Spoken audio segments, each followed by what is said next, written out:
हमारे जो रिश्ता है अमेरिका से ये काफी महत्वपूर्ण है और इसमें सिर्फ ये जो ट्रेड की बातें हो रही है तो एक चीज है, लेकिन बहुत सारे विषय के ऊपर हमारे पास संपर्क है और ये संपर्क अभी भी चल रहे हैं कि ये बिल्कुल हम कभी भी सीरियसली नहीं ले सकेंगे। ये न्यूक्लियर ब्लैकमेल भारत कभी नहीं टॉलरेट करेंगे इस देश में। सर 25 को टॉक्स के लिए यूएस की टीम यहाँ आ रही है। देखिए ये तो एक रूटीन नेगोशिएशन, एक राउंड के बाद अगले राउंड का डेट तो फिक्स हो जाता है, तो 25 अगस्त को ये लोग आना था। अब तक इसमें कोई चेंज नहीं है। देखिए हमारा तो आज ये 3 घंटे की मीटिंग हुई है। फॉरेन सेक्रेटरी, कॉमर्स सेक्रेटरी, दोनों सचिव आके कमेटी के 22 अंग जो आए थे उनको सब समझाया। मेरे ख्याल में अंत में करीब 50 से ज्यादा प्रश्न पूछे होंगे हमारे कमेटी के अंग और इनमें से सारे विषय हमें चर्चा करने का मौका मिला।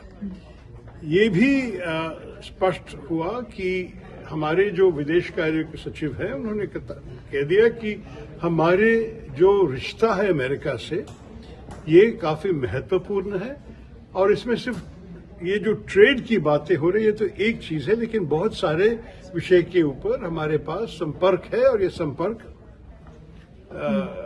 अभी भी चल रहे हैं।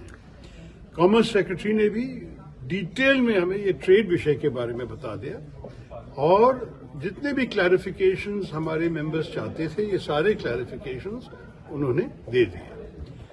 आप लोग तो मुझे पूछ रहे थे कि जनरल मुनीर का जो न्यूक्लियर सेबर रैटलिंग जो कहते हैं कि वो न्यूक्लियर तलवार हमारे तरफ दिखाए अमेरिका से, कि इसके बारे में भी चर्चा हुआ। मैं आपको कह सकता हूं कि इस विषय के ऊपर प्रश्न तो पूछा गया था और जवाब फॉरेन सेक्रेटरी साहब का था कि इस विषय पे हमारी मीटिंग की शुरुआत के समय एक स्टेटमेंट भी हमारे मिनिस्ट्री ने इश्यू की है कि ये बिल्कुल हम कभी भी सीरियसली नहीं ले सकेंगे।